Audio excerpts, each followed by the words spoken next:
बिस्मिल्लाहिर्रहमानिर्रहीम। अस्सलाम वालेकुम स्टूडेंट्स। बेटा आज की क्लास में स्टार्ट में ना एक इम्पॉर्टेंट पॉइंट मैं आपको बताना चाहता हूँ और वो है मैथ्स की कुछ बेसिक टेक्निक्स। याद रखिएगा कि क्योंकि आज मैं न्यूमेरिकल्स की तरफ लेके जाऊंगा आप लोगों को और जो न्यूमेरिकल्स हैं न्यूमेरिकल्स करने के लिए दो प्रॉब्लम्स होती है हमारे एनईडी में। अगर एनईडी का आप टेस्ट दो तो कैलकुलेटर क्या होता है, अलाउड होता है, लेकिन अगर आप मेडिकल का टेस्ट दें तो कैलकुलेटर अलाउ नहीं होता। इसी तरह इंजीनियरिंग की भी बहुत सारी यूनिवर्सिटीज़ हैं कि अगर आप उन यूनिवर्सिटीज़ का टेस्ट दो तो कैलकुलेटर अलाउ नहीं होता। अच्छा, अगर कैलकुलेटर अलाउ नहीं है तो फिर क्वेश्चन जो आते हैं वो अलग लेवल के आते हैं, और अगर कैलकुलेटर अलाउड है तो क्वेश्चन जो आते हैं वो अलग लेवल के आते हैं। तब कुछ बेसिक बेसिक चीज़ें पहले मैं समझा दूं कि अगर बिलफर्ज वो आपको बेसिक चीज़ें समझ में आएंगी तो मैथ्स की में कैलकुलेशन करना आपके लिए थोड़ा सा क्या हो जाएगा, आसान हो जाएगा। और उसके बाद हम न्यूमेरिकल्स की तरफ चले जाएंगे। मिसाल ले लीजिए कि हमारे पास एक वैल्यू है और वो वैल्यू हमें सॉल्व करनी है 1/10 की पावर -19।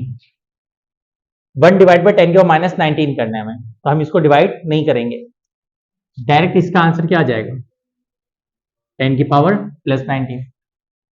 ये इंजीनियरिंग वालों को बहुत आसान लगेगा मुझे पता है, लेकिन मुझे पता है कि इनको ये भी कभी कभी भी प्रॉब्लम क्रिएट कर देता है। अच्छा, इसी तरीके से अगर बिल फर्ज लिखा हुआ है, सपोज करें कोई वैल्यू लिखी हुई है 10 की पावर 5 अपॉन 10 की पावर -3, तो अगले ये फौरन से आप बना देंगे 10 की पावर 8। ठीक है, बिल्कुल बेसिक से लेके जा रहा हूं, जितनी बेसिक से आपको लेके आगे बढ़ूंगा आपको उतनी आसानी होगी कि -3 ऊपर जाके +3 हो जाएगा और पावर क्या हो जाएगी, ऐड हो जाएगी। ये तो आपके पास खिलवाड़ हो गया किसका, 10 की पावर का। ये 10 की पावर के साथ गेम हो गया। सपोज करो 10 की पावर के साथ वैल्यू भी लिखी हुई है।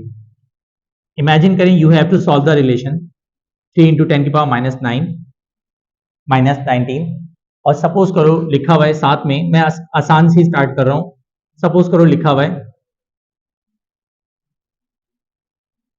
6 इंटू 10 की पावर 6। तो ये वैल्यू दो तरह से लिखी जा सकती है। अब इस वैल्यू को, क्योंकि वैल्यू किस किस तरह से लिखी जा सकती है इसके भी मामला अच्छी तरह याद रखिएगा। ये वैल्यू 1/2, 3 1 2 3 2 6, 1/2 इंटू 10 की पावर -19 में से 6 को माइनस जब करेंगे तो कितना हो जाएगा, माइनस, तो पावर तो चंदा माइनस की रहेगी ना, माइनस क्या हो जाएगा 25। ये नहीं होगा, अबे भाई 6 ऊपर जाएगा तो क्या हो जाएगा, माइनस, तो माइनस माइनस क्या होगा, प्लस, लेकिन साइन तो किसकी आएगी, माइनस की आएगी ना, तो क्या हो जाएगा -25। अभी सुनते रहेगा इसको। अच्छा, ये इस तरह भी लिखा जा सकता है, इसी को 1/2 का मतलब क्या होता है, 0 पॉइंट। इसी को इस तरह भी लिखा जा सकता है, इसी को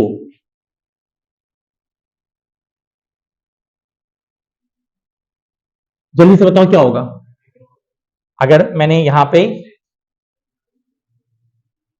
-25 होगा, -24 होगा, -26 होगा, -26 होगा। बस इसको इस तरह से याद रखना कि आपने पॉइंट को मूव किस तरह से किया है, उल्टे हाथ से मूव किया है या सीधे हाथ से मूव किया है। अगर उल्टे हाथ से मूव किया है तो ये देखो पॉइंट को यहां से यहां भेजा है ना, तो लेफ्ट लगाया आपने, लेफ्ट से एक जंप लगाया तो माइनस आएगा, -25 पहले से मौजूद है, -1 आया, -26 हो जाएगा। टिक करते जाएं, अगर प्रॉब्लम हो तो फौरन से रोक दीजिएगा मुझे।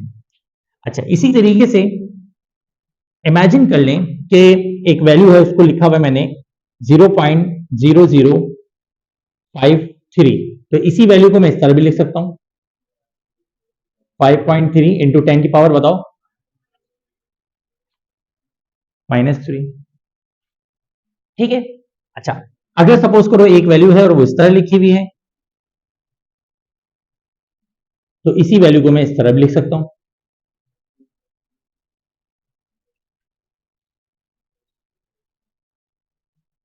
ये मेरे ख्याल से, क्योंकि मैंने बिल्कुल बेसिक से स्टार्ट किया तो एक एक पॉइंट आपको समझ में आ रहा होगा, कोई प्रॉब्लम तो नहीं हो रही है। अच्छा, डिवीजन में याद रखना, डिवीजन बहुत इजी हो जाती है अगर बिलफर्ज जीरो की टर्म से डिवाइड किया जा रहा हो। जीरो की टर्म से, मिसाल के तौर पे एक वैल्यू लिखी हुई है 5 और उसको आपने डिवाइड करवाना है 100 से। 5 अपॉन क्या करना है 100। क्या यूज करेंगे, कैलकुलेटर। बगैर कैलकुलेटर भी कर सकते हैं, बगैर कैलकुलेटर के भी कर सकते हैं। बताओ कैसे, क्या आएगा आंसर इसका। इसका आंसर 5 अपॉन 100 का आंसर आएगा 0 पॉइंट, मेरे ख्याल से ये आएगा ना 5, यहां पे पॉइंट 1 और 2। सपोज करो एक और इसी जैसा करवा रहा हूं, मुझे 23 अपॉन 1000 करना है, तो इसका आंसर आएगा 0.023। आप तकलीफ में आना शुरू हो गए। देखो जितने जीरोस होते हैं ना, अगर डिवाइड करते हैं, अगर क्या करते हैं डिवाइड करते हैं, तो जितने जीरोस होते हैं उतने पॉइंट्स का जंप लग जाता है लेफ्ट साइड पे, राइट टू लेफ्ट। अगर डिवाइड करें और मल्टीप्लाई करें तो जीरो उस साइड पे बढ़ जाते हैं, और अगर डिवाइड करें तो जितने जीरोस होते हैं उतने पॉइंट्स इधर चले जाते हैं। जैसे मिसाल के तौर पे यहां पॉइंट कहां पर है, यहां पर है। 100 का मतलब कितने जीरो लेके आने, तो 2 जीरो का मतलब कितने पॉइंट्स लगेंगे, 1 और 2। देखो 5 यहां पे, पॉइंट यहां पे था 1 और 2, तो 0.05। यहां पे देखो 1000 से डिवाइड करना मतलब कितने जीरो लगाने, 3, तो 3 जीरो, पॉइंट यहां पर है, कितने जंप लगेंगे 1 2, अभी एक और जंप लगाने 3, तो तीसरा लगाने के लिए जीरो का इजाफा किया, 1 2 और 3, 0.023। जब कैलकुलेशन करोगे ना आप लोग तो उस वक्त बहुत ज्यादा यूज होंगे। 99% जो एमसीक्यूज वगैरह और न्यूमेरिकल्स आते हैं उसमें इस तरह की वो बहुत ज्यादा यूज होती है। सपोज कर लें हमारे पास एक वैल्यू है, कैलकुलेशन है, और उसमें हमें 235 को डिवाइड करवाना है डायरेक्ट। देख के आंसर बताओ क्या आएगा इसका।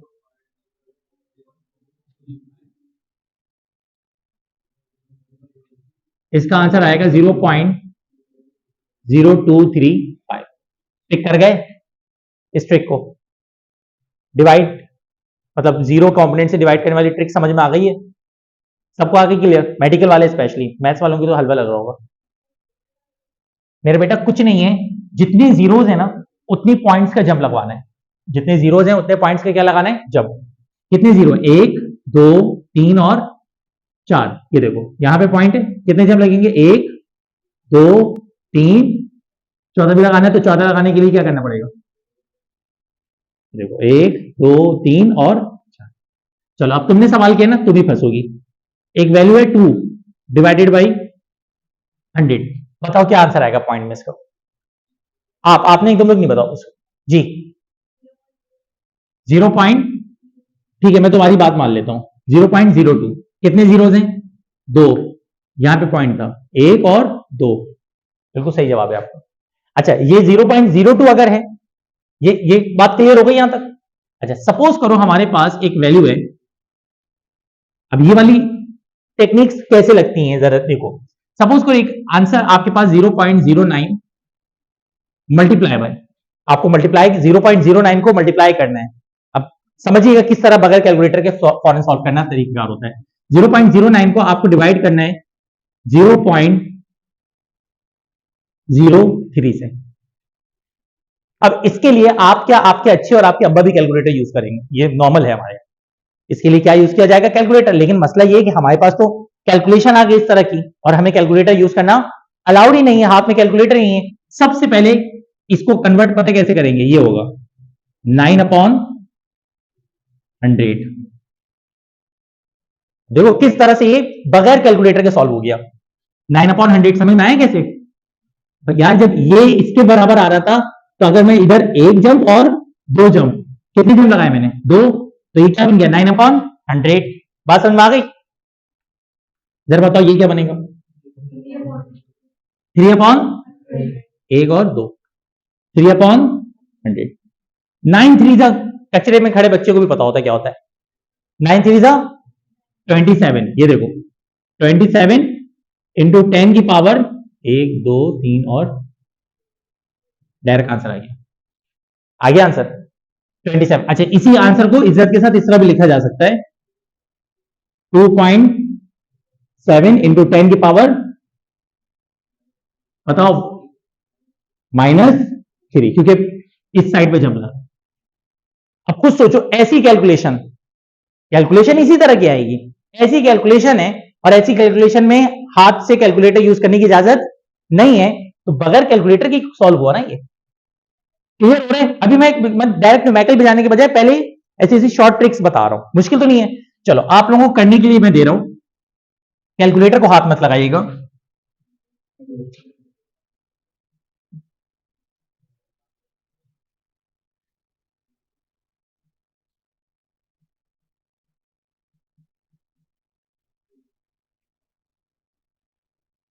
अब ये देखें, ये कैलकुलेशन आ गई।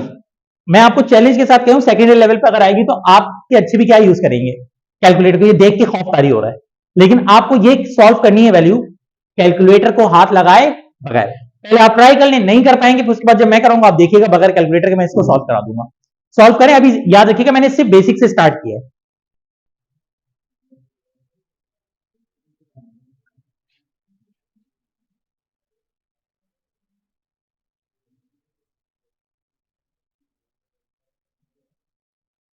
कर लिया, ये इतनी देर में हो जाना चाहिए था भाई। देखो, सबसे पहली बात, ये जो इस वैल्यू को सॉल्व करने का तरीकेकार है ना, इस वैल्यू को आप सॉल्व बजाय इसके डिवाइड बाय 10 करें, आप इस वैल्यू को बनाएं 5 एक्सपोनेंशियल। अब देखो, जब आप करेंगे ना उस वक्त आपको फौरन से दिमाग लगाना है, 1 2 और क्या बनेगा मल्टीप्लाई बाय 3। भाई इसको इस तरह लिख सकता हूं। अब देखो, मुझे समझाने में टाइम लग रहा है, वरना मैं जब करूं तो 1 मिनट भी नहीं लगेगा मुझे इसको। ये क्या बन जाएगा 9 इंटू 10 की पावर 1 2 और -3, -3 से मिलकर क्या बन गया -6। ये -6 5 3 से क्या होगा 15 अपॉन में क्या गया 9, -6 ऊपर गया क्या बन गया +6, -6 ऊपर गया क्या बन गया +6, तो ये हो गया 10 की पावर +6 -3 क्या हो गया 3। 15 अपॉन 9 मल्टीप्लाई बाय 3, 3 3 जा 9, 3 5 जा 15, 5 अपॉन 3 इंटू 10 की पावर क्या आ गई बेटा 3। अब यहां पर एक मैं फिलहाल इस वैल्यू को क्या कर दे रहा हूं छोड़ दे रहा हूं, क्योंकि मैंने 5/3 की अभी आप लोगों को टेक्निक नहीं बताई है कि अगर 5/3 करना हो तो कैसे करेंगे। पहले बताएं, इसकी ये वाली सिंप्लीफिकेशन समझ में आ गई है, मुश्किल तो नहीं है। अच्छा, 5/3 का आंसर डायरेक्ट अराउंड में बताऊं, 3 1 जा 3 होता है और 3 2 जा क्या होता है, इसका मतलब इसका आंसर जो होगा ना 1.8 या 1.9 अराउंड 1.6 1.6 1.7 1.8 इस तरह से होगा। और आपके पास साथ में क्या आ गई 10 की पावर 3। अभी मैं इस तरह की कैलकुलेशन इसके बाद टेक्निक बताता हूं, ये क्लियर हो गया। तो ये आपको मैंने 10 की पावर्स और जीरो में खेलना सिखाया कि जीरोस और 10 की पावर में कैसे खेलते हैं। न्यूमेरिकल में अगर 10 की पावर आ जाए या जीरोस आ जाए तो कैसे सॉल्व किया जाता है, क्लियर है। एक सवाल आपके हवाले अगेन, सपोज करें हमारे पास वैल्यू आ रही है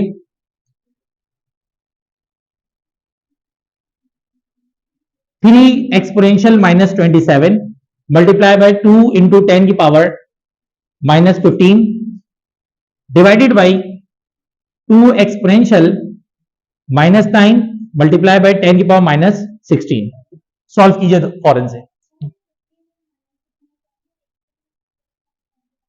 चंदा, ये -6 है, -6 ऊपर जाएगा क्या होगा +6, ये -6 है ना, ये ऊपर जाएगा क्या बनेगा +6, +6 में से -3 करो कितना बचेगा 6 में से 3 निकालो 3, 15 5 3 जा 15, 10 की पावर 3 और 9 ऐसे रहा। बाकी मोस्ट मजीद सिंप्लीफाई कर दिया उसको।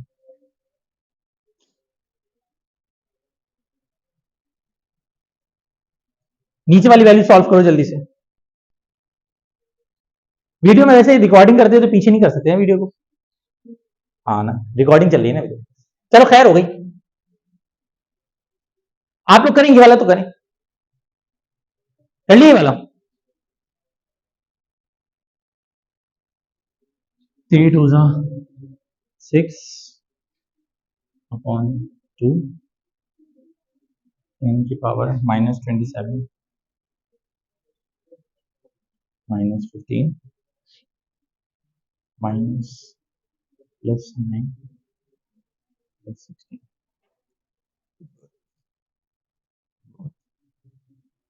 -27 में से अगर -15 करेंगे हम, -27 में से माइनस करो 15, दोनों प्लस करो 27 हो गया 37 और 42 प्लस 9 कितना हो जाएगा 51 51 प्लस 16 61 67। इस तरह ऐड करते हैं। प्लस करने का तरीका ये होता है, प्लस वैसे ही हो रहा है ना, 10 कर दो, उसके बाद जो बचा उसको प्लस कर दो, ये सिंपल तरीका होता है। 2 1 2 2 3 6 3 इंटू 10 की पावर 67 आंसर आ जाएगा। ये मैं आपको बता रहा हूं कैलकुलेटर के बगैर किस तरह आप फॉरेन फॉरेन वैल्यू सॉल्व कर सकते हैं।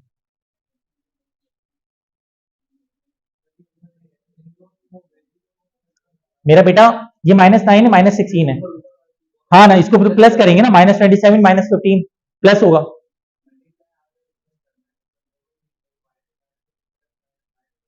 हाँ माइनस हो जाएंगे, बिल्कुल सही कह रहा है वो। यहाँ पे -27 -15 आपके पास सही गया उस बच्चे ने।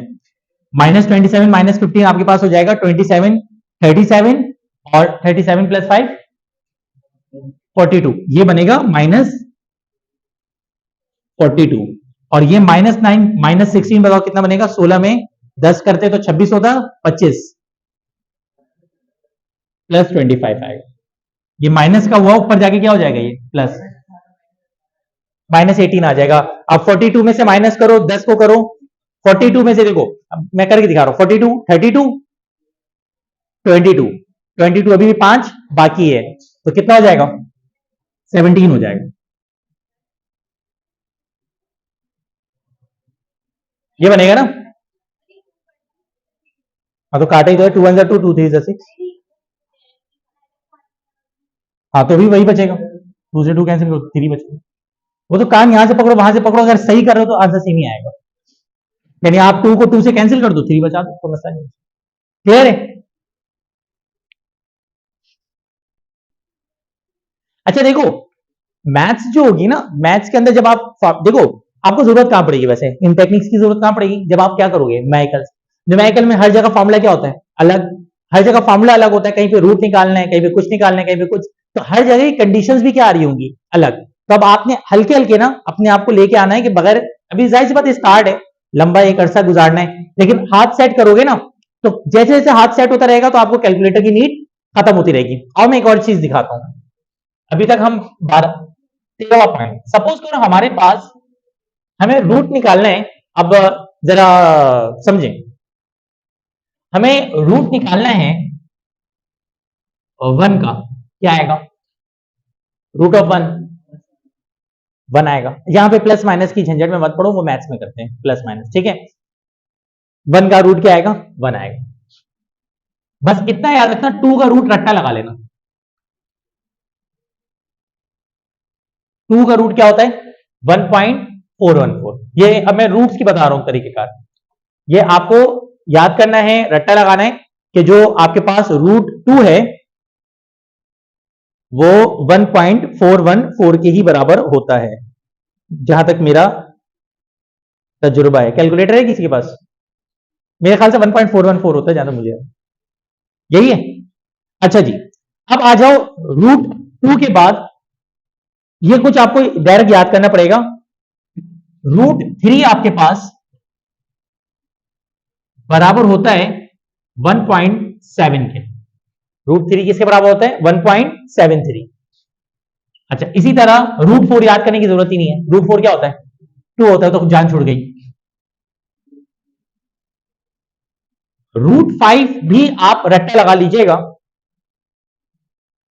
ये जिनके आपको रट्टा लगाए बगैर मसला नहीं होगा, हल उसकी बात कर रहा हूं। 2.23 ये रट्टा लगा लीजिएगा भाई, रूट 2 5 की वैल्यू इतनी होती है। रूट 6 जो है,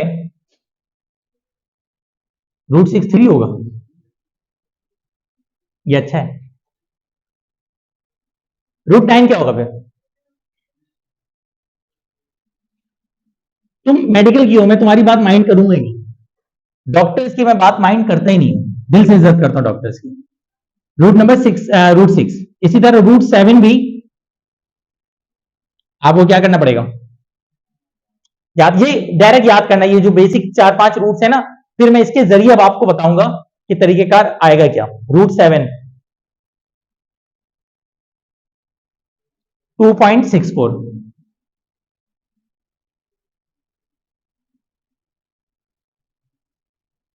√8 जो होता है ना, वो वैसे मैथमेटिकल टर्म में 2√2 के बराबर होता है। इसको 2√2 याद रखो, या फिर आप इसको पॉइंट्स में अगर याद रखना चाहते हो तो 2.8 याद रखो। वैसे 2√2 ज्यादा यूज होगा जब आपकी। √9 याद करने की जरूरत नहीं है, उसका रीजन ये है कि √9 3 होता है, ठीक है। ये आपके पास बेसिक रूट है। अब आओ रूट की टेक्निक्स पे। मिसाल ले लो कि हमारे पास रूट्स निकालना है। सपोज कर लो आपको मैं एक क्वेश्चन दे रहा हूं, मतलब आज देखा जाए तो मैथ्स की क्लास चल रही है आपको की, आपको कैलकुलेशन करनी है, और हाँ मैं सर नहीं आया हूं, मैथ्स की क्लास चल रही। √19 सपोज कर लो आपको मैथ्स अपना रूट निकालना है।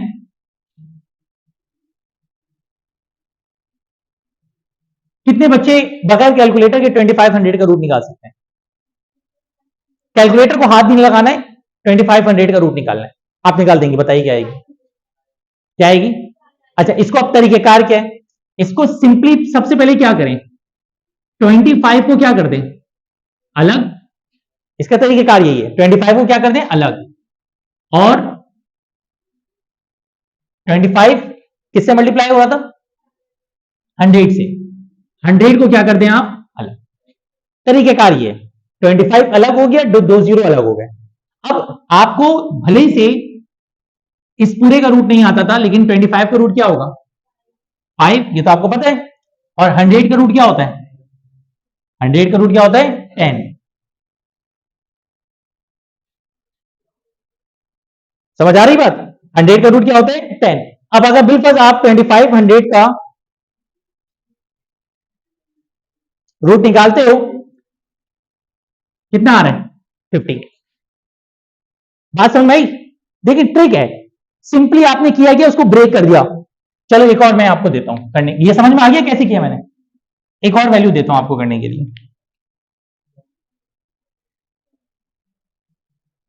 सपोज कर लो आपके पास आपके रूट के अंदर कैलकुलेशन आ रही है,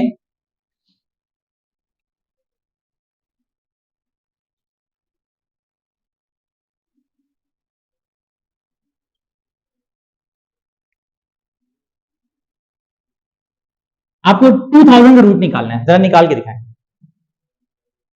2000 का आपको क्या निकालना है, रूट निकालना है। इसके अंदर याद रखिएगा 10 वाली टेक्निक भी लग जाएगी। 2000 रूट निकाल के दिखाओ मुझे। जब मैं कराऊंगा तब तो जाहिर बात है आप कहेंगे वाह भाई क्या बात है, कैसे हो गया। असल प्रॉब्लम ये है ना कि आप खुद करना सीखें। असल तकलीफ पता है कब होगी, जब वो साइन कॉस टेन वगैरह आएगा कि टेन इनवर्स कैसे निकालें, कॉस इनवर्स कैसे निकालें, वो पूरी बगैर कैलकुलेटर के सॉल्व करना बड़ा मुश्किल होता है। 2000 का रूट निकालना है भाई, निकालो जल्दी निकालो। नहीं कर पा रहे, इधर देखो, इसकी भी यही टेक्निक है। √2 को क्या कर दो, साइड कर दो। √2 को क्या कर दो, इसको एक काम करो 200 के हिसाब से ही जो है ना, आपको अभी फिलहाल समझा देता हूं पर का 225, ठीक है। √2 क्या कर दो, अलग। 100 क्या कर दो, अलग। 1.41, मैंने इसी वजह से कहा था √2 निकालना सीख लो। 1.41 मल्टीप्लाई पे क्या होगा, 10, और 10 के मतलब पता है क्या होगा, कैलकुलेटर में निकाल लो। √200 क्या आएगा, 14.1 आएगा। रूट अगर 200 निकालोगे 14.1 आएगा, करके देख लो। √200 14.1, कैलकुलेटर यूज नहीं किया, ठीक है। अब इसी तरीके से आपके पास पहुंच, आप जब मिसाल के तौर पे मैं एक सवाल थोड़ा सा मुश्किल करके दे रहा हूं। इमेजिन करो आपकी कैलकुलेशन इस तरह की आ गई है,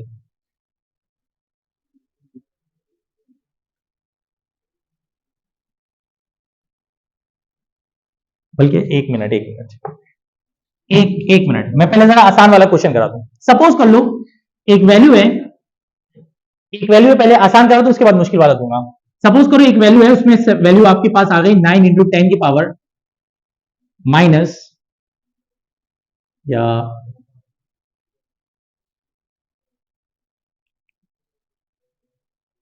आपको इस वैल्यू को क्या करना है, सॉल्व करना है, या 10 की पावर 7 ले लो, या एक काम करो ये कर लो, पहले इसको करो, ये ज्यादा इजी है, उसके बाद 7 वाले काम। 9 इंटू 10 की पावर 14, रूट निकालो इसका। 3 इंटू 10 की पावर 7, पता है कैसे, इसका भी यही तरीका है, आपने 3 को अलग किया, मतलब सॉरी 9 को क्या किया, अलग किया। अब 10 की पावर 14 का रूट आपको पता नहीं है, लेकिन आप 10 को ना इस तरह लिख सकते हो, पीछे लॉजिक है, इसको समझो। 14 को मैं क्या लिख सकता हूं, 7 टू जा 14, तो 10 की पावर 7 है और 7 टू जा 14, 2 से रूट कैंसिल, 3 इंटू 10 की पावर 7। समझ आ रही बात जी? देखो डायरेक्ट निकालने के लिए ना आगे की स्टेप्स बनेंगे, हर चीज की ट्रिक्स है, मेरे को किया किस लॉजिक के तहत किया है। अब आ जाओ, एक सवाल थोड़ा सा मुश्किल करके देता हूं। सपोज करो फॉर्मूला लगाया और वैल्यू इस तरह से आ गई है,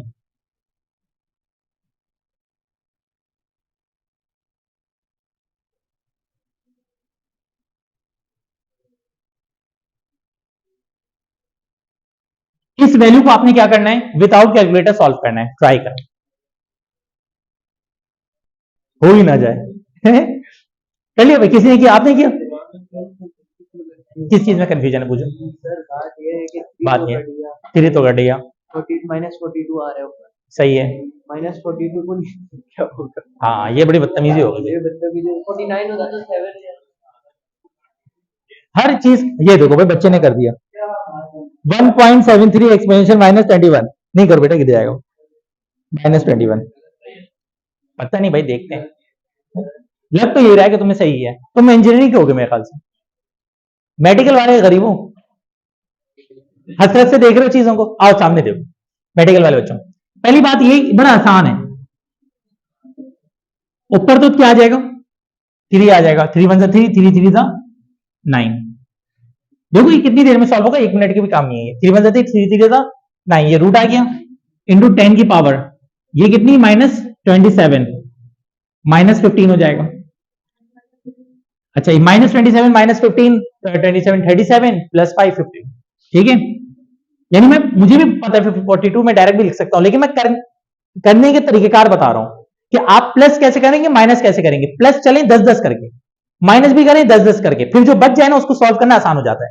यानी 27 में 15 करना है तो कभी भी नहीं हो पाएगा, लेकिन 27 में 10 जल्दी हो जाएगा, 27 में 10 37, अब 37 में 5 42, फौरन से पहुंच जाएंगे आप। तो खैर 3 इंटू 10 की पावर -42, अब कुछ नहीं है इसके अंदर, आप जो टेंशन ले रहे हो, √3 मैंने कहा है ना, रट्टा लगा लो, 1.73, √3 क्या हो गया 1.73। आगे 10 की पावर जो है ना, इसको ब्रेक कैसे करोगे समझो। -42 का रूट तो आपको समझ में नहीं आ रहा, लेकिन -42 मल्टीप्लाई बाय 2 है तो 21 2 जा 42, आप कुछ नहीं करो, 10 की पावर -21 नीचे रखो, करके देख लो, -21 2 जा -42 बन जाने, 2 से 2 क्या हो गया, कैंसिल, 1.73 इंटू 10 की पावर -22, सही था ना तुम्हारा? बड़े बच्चे, अच्छे बच्चों के बराबर में बैठने का फायदा है 1.73 इंटू 10 का -21। अच्छा, अभी ना आज की क्लास स्टार्ट होने से पहले अगर ये मैं वैल्यू आपके सामने रख देता हूं, फॉर्मूला लिख के, एक फॉर्मूला आता है उसमें इस तरह की वैल्यू होती, और यकीन माने आप क्या डायरेक्ट निकालते कैलकुलेटर के बगैर। इंजीनियरिंग वाले बच्चों का एक दो जगह पे तो हो जाएगा, लेकिन एनएडी के बाद क्या करोगे, जाहिर सी बात है कैलकुलेटर से हाथ, मैं ये नहीं कह रहा हटा दो फौरन, लेकिन जो चीजें विदाउट कैलकुलेटर इजीली सॉल्व हो सकती हैं, अब उन पे आपको अपना हाथ क्या करना होगा, साफ करना होगा कि आपके पास कैलकुलेशन आई, आपने डायरेक्ट इसको इधर मिलाया, इसको इधर मिलाया और सॉल्व किया, आंसर आ गया आपको, ठीक है।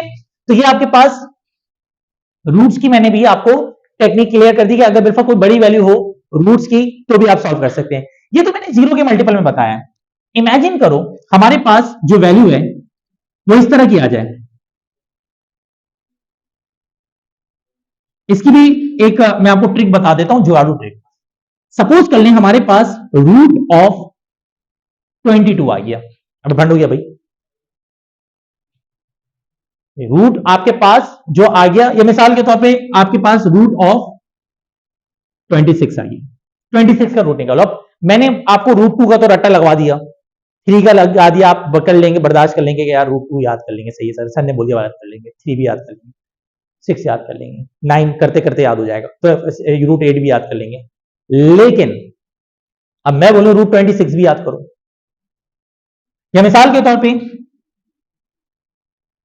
मैं आपको बोलूं रूट 26 तो निकाल लिया ना, रूट 80 बताओ। इंजीनियरिंग वाले बता दो, डायरेक्ट कोई मान जाऊंगा मैं। रूट ऑफ 80, रूट ऑफ 80 नहीं निकाल पाओगे। अब इसकी भी टेक्निक सुनो। अगर इस तरह की वैल्यू आ जाए ना रूट में, तो आप देखो चिल करके कि आपको करीब में कोई रूट याद है। ऐसा जरूर होगा कि करीब में कोई ना कोई रूट टच हो रहा होगा।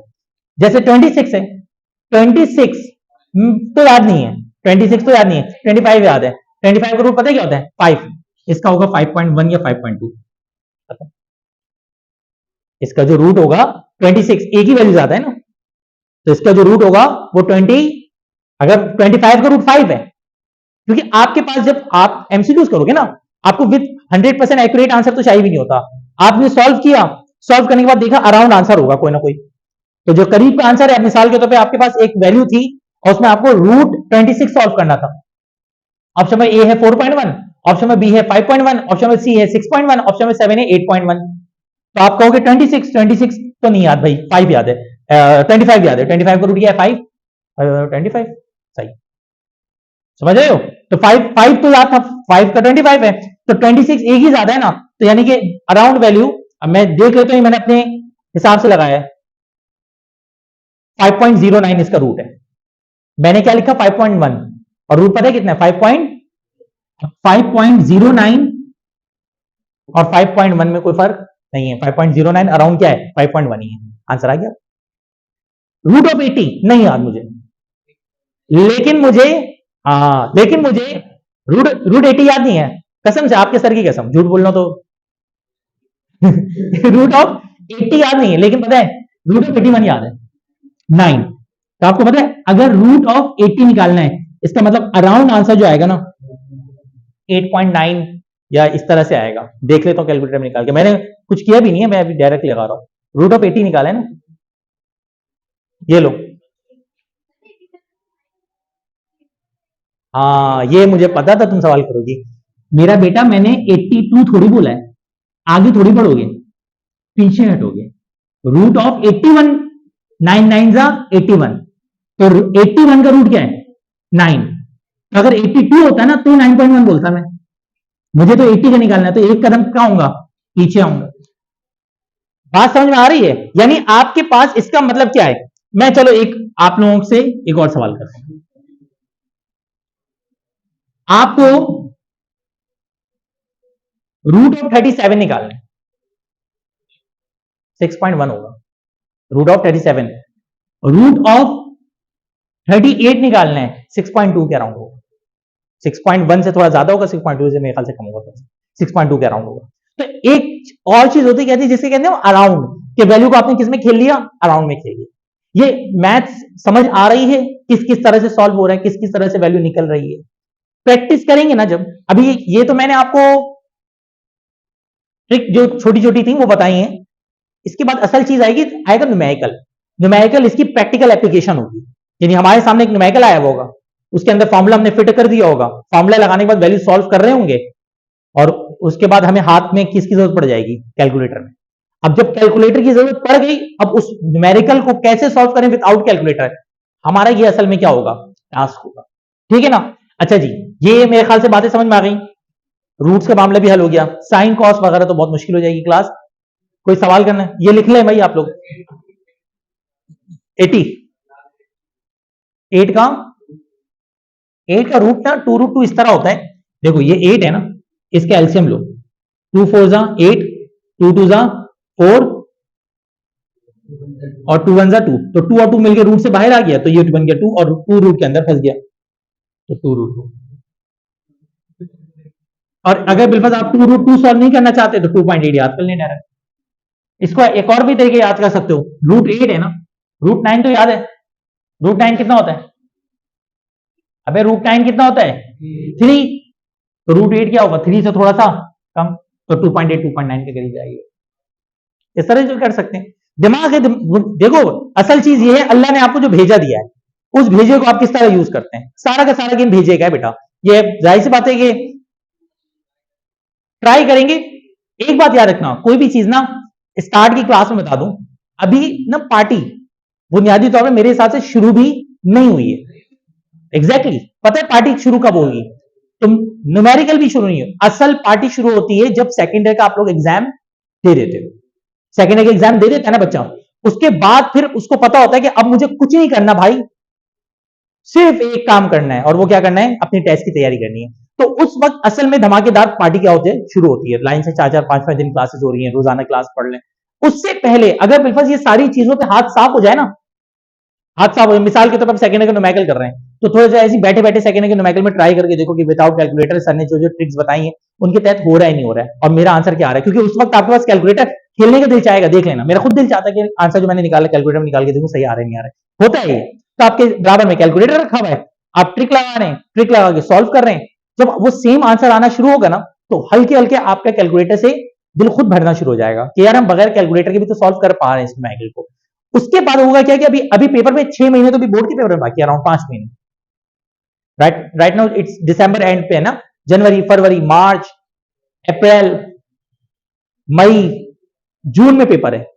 जून में क्या है पेपर, आप लोग ना बड़े लकी हुए इस एंगल से कि आप लोगों के साथ एक बड़ा प्यारा होगा, जून में आप लोग के पेपर्स होंगे और जुलाई और अगस्त में आपके क्या होंगे, टेस्ट होंगे। तो जितने बच्चे, अच्छा उस वक्त देखना है, जैसे अभी क्लास आप देख रहे हैं कि क्लास के अंदर सीटें मौजूद है ना, बिलीव मी ये सीटें यहां तक भरी हुई होंगी, सिर्फ और सिर्फ थोड़ा सा वक्त गुजरने दो और पेपर का वक्त करीब आने दो, भरे हुए होते हैं बच्चे। और मेरे तजुर्बे की रोशनी में उनका कोई टेस्ट होता भी नहीं है इतना खास। उसका रीजन ये है कि जिस तरह आपको टाइम मिल रहा है ना, जितना टाइम मिलता है उतनी अच्छी प्रैक्टिस होती है। अभी आप लोग के टेस्ट ये तैयारी चल रही है, अब जनवरी में क्लास चल रही होगी, फरवरी में क्लास चल रही होगी, मार्च में क्लास चल रही होगी, अप्रैल में जाके क्लास खत्म होगी, मार्च तक क्लास चल रही होगी वाली। अब मार्च में जब क्लास एंड होगी तो उस वक्त तक आपको बुनियादी तौर पे ये जितनी भी चीजें हैं ना, इसके ऊपर से प्रेशर नहीं होगा कि ना आपके पास टाइम नहीं है भाई, आपका टाइम है ही नहीं और आपने करना है सब कुछ। उस वक्त आपके पास बुक मटेरियल मौजूद है, तमाम टीचर के साथ माइंडसेट हुआ हुआ है, जिस टीचर का समझ में नहीं आ रहा उसकी जगह दूसरा टीचर आ जाएगा, जो टीचर अच्छा लग रहा है उससे आपका माइंड क्लियर हो जाएगा कि यार ये टीचर बहुत अच्छा है, इसके साथ हमारा माइंड क्या हो रहा है, मैच हो रहा है। तमाम के तमाम ऑप्शंस मौजूद होंगे आपके पास। अगर बिल्कुल अच्छा, बहुत से बच्चे ऐसे होते हैं जो बाद में करते हैं, वो पेपर हुआ उसके बाद आगे मूव आगे, उस वक्त उनके पास होता पता है क्या, उनको अच्छा मिले बुरा मिले टेढ़ा मिले या सीधा मिले, उनको एक्सेप्ट करना है भाई, उनको उनके पास कोई ऑप्शन नहीं है। क्यों, वो पेपर की तैयारी, पेपर निपटेगा, मेरा ख्याल है, मेरी कैलकुलेशन है, इस दफा पेपर खत्म हो गया अराउंड 16 या 20 जून में, 16 या 20 जून तक पेपर क्या होंगे खत्म। तो जून के 20 जून के बाद वो तैयारी स्टार्ट कर रहे हैं, टाइम कितना बाकी है उसके पास, 1 महीना प्लस। एनईडी का फर्स्ट अटेम्प्ट मेरे हिसाब से जुलाई में है, एनईडी का जो फर्स्ट अटेम्प्ट है वो कब है, जुलाई में। मेडिकल वालों को फिर भी टाइम मिल जाता है, इंजीनियरिंग वालों के पास तो अब जुलाई का फर्स्ट, एनईडी का फर्स्ट अटेम्प्ट हमेशा आसान आता है। जितने बच्चे तैयारी बाद में शुरू करते हैं ना, उनके पास जुलाई में कोर्स एंड करने का ऑप्शन होता ही नहीं है। और जैसा आप लोग हैं, मैं आप लोगों को बोलूंगा जाओ फर्स्ट अटेम्प्ट में अप्लाई कर दो, मसला नहीं है, फर्स्ट अटेम्प्ट में क्लियर कर लोगे आप लोग। अब फर्स्ट अटेम्प्ट में आपने क्लियर कर लिया एनईडी का रिजल्ट साइड पे, फिर उसके बाद आप देंगे सेकंड अटेम्प्ट, सेकंड अटेम्प्ट में दोबारा रिजल्ट दिया, अगर अच्छा रिजल्ट बना तो वेल डन, नहीं बना तो जो फर्स्ट अटेम्प्ट और सेकंड अटेम्प्ट में जिसमें ज्यादा मार्क्स होंगे उस मार्क्स को आपने कंसीडर किया और अपने यूनिवर्सिटी में क्या कर दिया, अप्लाई कर दिया। सेम मेडिकल वालों का सीन है। मेडिकल वालों को मेरे हिसाब से, क्योंकि आप लोगों को जो है ना अपडेट करना शुरू कर दूंगा, कॉमनली भी अपडेट करता हूँ, जैसे यूट्यूब के एक तादाद बच्चे बेचारे वो ऐड होते हैं ना, तो उनको वो पब्लिक ग्रुप पे भी ऐड कर वो करता हूं, मैं गाइड कर देता हूं कि अब मिसाल के तौर पे एक यूनिवर्सिटी है, अभी मेरे अकॉर्डिंग अभी जो सबसे पहले यूनिवर्सिटी आती है वो नम्स आती है, national university of medical and sciences. अगर नम्स में आप अप्लाई करो तो नम्स उन बच्चों के लिए बेहतरीन होती है जिनके पास अच्छी परसेंटेज नहीं है फर्स्ट या सेकंड में, क्योंकि नम्स 15% सिर्फ इंटर देखती है, नम्स सिर्फ 15% इंटर देखती है, तो बेहतरीन ऑप्शन होता है आप नम्स में जाएं, आर्मी मेडिकल कॉलेज में जाएं, नम्स में जाएं। इसके अलावा आपके पास मेरी पिछले कोरोना से पहले 4-5 स्टूडेंट्स ऐसे थे जिनको लाहौर में ऑप्शन था, तो आपके पास यूएचएस है, ठीक है, यूएचएस है, इस तरह की यूनिवर्सिटीज हैं फेडरल की, आप अप्लाई कर सकते हो। देन कराची में तो, सिंध में तो एक ही मसला है कि सिंध में टेस्ट जो होता है वो क्या होता है, कॉमन होता है, फिर सब आपस में लड़ते रहते हैं कि नहीं टेस्ट अच्छा नहीं हुआ, टेस्ट अच्छा नहीं हुआ। तो पूरे कराची का पूरे सिंध का सेंट्रलाइज टेस्ट होगा, और जो सेंट्रलाइज टेस्ट होगा उसमें कराची के बच्चों के पास बहुत बड़ा फायदा होता है। उसका रीजन पता है क्या? जब भी सिंध का टेस्ट एक साथ होगा ना, टेस्ट आसान आएगा, याद रखना हमेशा। और कराची का टेस्ट अगर अलग हुआ तो मुश्किल आएगा। ये मेरा तजुर्बा है पिछले 17 सालों में, ये याद रखिएगा। उसका रीजन पता है क्या है? कराची के मुकाबले में अंदरूनी सिंध का बच्चा इतना मजबूत नहीं होता कॉन्सेप्चुअली तौर पे, वो इतना स्ट्रांग तो नहीं होता। कराची का बच्चा कॉन्सेप्चुअली तौर पे बहुत क्या होता है, स्ट्रांग होता है। भाई आप लाड़काना, जामशोरो, सखर, क्या उनके पास इस तरह की एकेडमीज मौजूद है कराची में जिस तरह मौजूद है? नहीं है बच्चों के पास। वो बेचारे यहां आते हैं ना पढ़ने के लिए, तो उनके पास तालीमी वसाइल इतने अच्छे नहीं है। अब वो क्या करते हैं, वहां पे चीटिंग भी हो रही होती है बहुत ज्यादा, तो चीटिंग कर करके इन सब कर पास करके आगे निकल तो जाते हैं। लेकिन जब टेस्ट का मामला आता है ना, तो टेस्ट में अब वो क्या करेंगे, चीटिंग तो कर नहीं सकते, तो इस वजह से एवरेज टेस्ट बनाया जाता है। जैसे पिछले साल का जो टेस्ट आया था, अभी जो लास्ट ईयर टेस्ट आया, वो इंतहाई आसान आया था। फिर इनको प्रॉब्लम हुई, उन्होंने कहा नहीं हम रीटेक करवाएंगे, रीटेक, तो रीटेक में वो सनकी होगा, उन्होंने फिर मुश्किल टेस्ट दे दिया। लेकिन जो टेस्ट आया था पूरे सिंध का बहुत आसान आया था। मैंने फिजिक्स में बुनियादी तो कुछ एमसीक्यूज वगैरह के बताया था कि भाई इस तरह से कर ले, वही ज्यादातर एमसीक्यूज इस तरह के टॉपिक्स के आए हुए थे, आसान टेस्ट, फिर दोबारा मुश्किल आया। आप लोग के मेडिकल वालों के पास भी ऑप्शन होगा, लेकिन उससे पहले ना बहुत सारे ऐसे टेस्ट होंगे जो बीच बीच में आ रहे होंगे। कहीं पे 1000 रुपए की रजिस्ट्रेशन होती है, कहीं पे 500 रुपए की रजिस्ट्रेशन होती है। मैं कहूंगा जाओ 500 रुपए खर्च करो, रजिस्ट्रेशन कराओ और टेस्ट देने बैठ जाओ। क्या होगा, फेल होगे या पास होगे? फेल होगी तो आपको एलिजिबिलिटी पता चलेगी, पास होंगे तो मोटिवेशन मिलेगी। इस तरह से बिलीव में, अगर जिस तरह मैं आपको लेके चल रहा हूं कोच भाई, इस तरह से अगर आप पहुंचेंगे तो नवंबर में या अक्टूबर में मेरे ख्याल से मेडिकल वालों का टेस्ट होगा इस बार। ये सितंबर अक्टूबर का महीना होगा टेस्ट का, तो सितंबर अक्टूबर में जब फाइनल टेस्ट होगा ना, तो कितने बच्चे ऐसे हैं कि 200 में से अराउंड 180 के करीब लेते हैं, अगर वो सही में मेहनत कर लें। आप 150 प्लस पे आ गए ना, तो मैं आपको बता दूं, अगर आप 150 स्कोर पे चले गए और आपका A1 ग्रेड है, तो मेरे तजुर्बे के मुताबिक आप मेरिट लिस्ट में आ गए, या तो बीडीएस में या तो एमबीबीएस में। ये मेरा तजुर्बा है। और अगर बिलफर्ज आपने 170 क्रॉस कर लिया और आप 80s में हैं, तो मुबारक हो बेटा, आप डॉक्टर बनने जा रहे हैं। मैं मजाक से हट के बता रहा हूं, ये मेरा तजुर्बा है। पूरे कराची में ना, पूरे कराची में, पूरे सिंध की बात कर रहा हूं, 180 क्रॉस करने वालों की तादाद ना कुछ 100 में होती है, जो क्या क्रॉस कर पाते हैं 180। कितने बच्चे ऐसे हैं 89% वाली बच्चियों को ना मैंने एनटीएस में फेल होते हुए देखा है।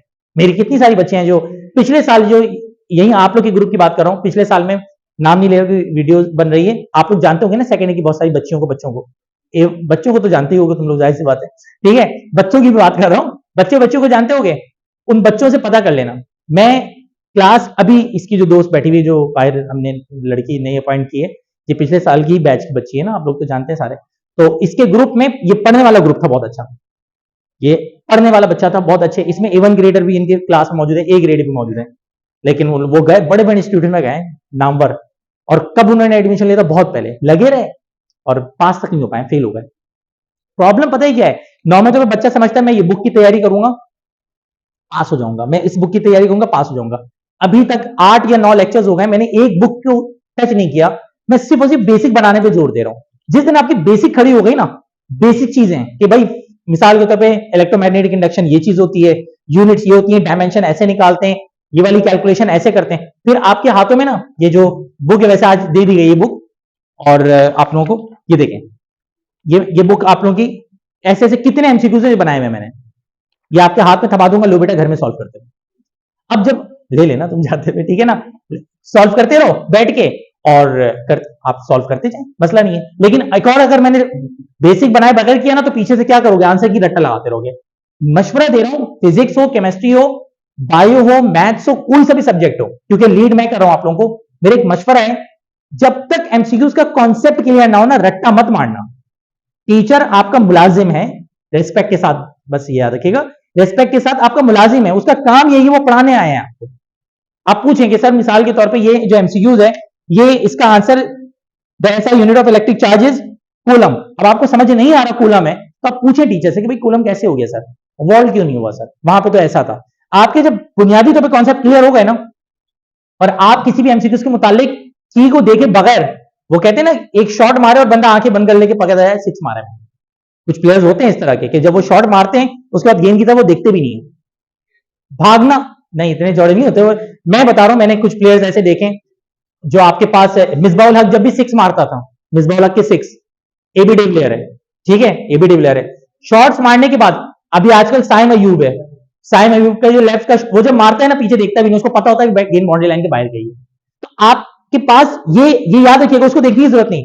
तो आपको वो कॉन्फिडेंस चाहिए एमसीक्यू सॉल्व करते हुए कि जब आप एमसीक्यूज पे टिक करें ना तो आप बोलेंगे बेटा बाप को मत सिखा, यही आंसर चैलेंज के साथ करता हूं, बाप को मत सिखा, ठीक है, ये चाहिए। अगर ये हो गया आप देखिएगा इंशाल्लाह आप जाएंगे टेस्ट देने के लिए, आपको तकलीफ होगी नहीं। खैर, आज हमने मैथ्स खेला थोड़ा सा मेरे ख्याल से, और नेक्स्ट हमारे पास आपको समझ में आ गया होगा मैंने आज मैथ्स क्यों खिलाया। फिर नेक्स्ट क्लास से आप लोगों की जो बुक है वो बुक अवेलेबल हो रही है, तो आप लोग एमसीक्यूज भी करेंगे, न्यूमेरिकल्स भी करेंगे, और नेक्स्ट क्लास में हम थोड़े से न्यूमेरिकल्स टच करेंगे, तो आपको आइडिया होगा कि इन ट्रिक्स को हम इस्तेमाल कैसे करें। अगली क्लास में मुलाकात करते हैं स्टूडेंट्स, अपना ख्याल रखिएगा, अल्लाह हाफिज।